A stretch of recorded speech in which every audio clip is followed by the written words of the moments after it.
Les secousses du Brexit se font toujours ressentir.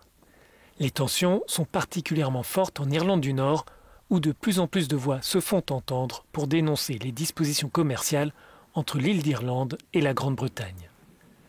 Le vice-président de la Commission européenne, Maroš Šefčovič, demande plus de modération dans les propos concernant le protocole sur l'Irlande et l'Irlande du Nord. Je pense qu'il est vraiment important de baisser d'un ton, de calmer cette rhétorique, car nous devons vraiment créer cette atmosphère favorable à la mise en œuvre du protocole, comme nous l'avons fait en décembre. Nous avions alors déjà une situation difficile, mais nous avons réussi à trouver une solution à toutes les questions. Selon l'accord conclu entre les 27 et Londres, l'Irlande du Nord reste au sein du marché unique. Cet arrangement doit éviter le retour d'une frontière physique sur l'île d'Irlande. La frontière douanière se situe donc en mer d'Irlande. Le choix britannique de soutenir un Brexit dur nécessite dès lors un plus grand niveau de contrôle pour les produits agroalimentaires qui viennent de Grande-Bretagne et qui arrivent en Irlande du Nord. Si l'Union européenne reconnaît que cette surveillance est intense, elle estime que Londres ne respecte pas cette partie de l'accord. La mise en œuvre du protocole est une route à double sens. Nous sommes prêts à faire notre part, mais nous devons aussi voir comment le Royaume-Uni remplit ses engagements et revient au passage de frontières, à l'accès informatique à toutes les facilités.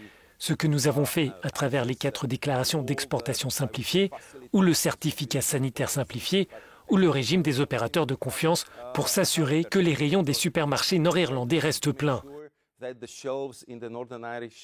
Je crois que nous nous sommes entendus là-dessus le 17 novembre, avant de parler d'autre chose.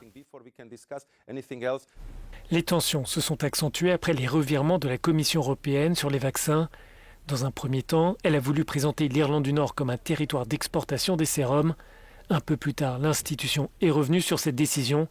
L'affaire a provoqué la colère de Londres, mais les 27 soulignent que ce protocole n'est pas négociable. Je pense que nous avons déjà eu un avant-goût avec le projet de loi britannique sur le marché intérieur, où nous avons démontré que nous cherchions des solutions, que nous restions calmes dans notre approche. Mais je pense que nous devons tous être prudents en cas de violation du droit international concernant un accord que nous avons signé. Je pense que le partenariat entre l'Union européenne et le Royaume-Uni est majeur. Le vice-président reconnaît que son institution a fait une erreur sur la question des exportations de vaccins, mais il souligne que le protocole est l'unique solution aux problèmes provoqués par le Brexit.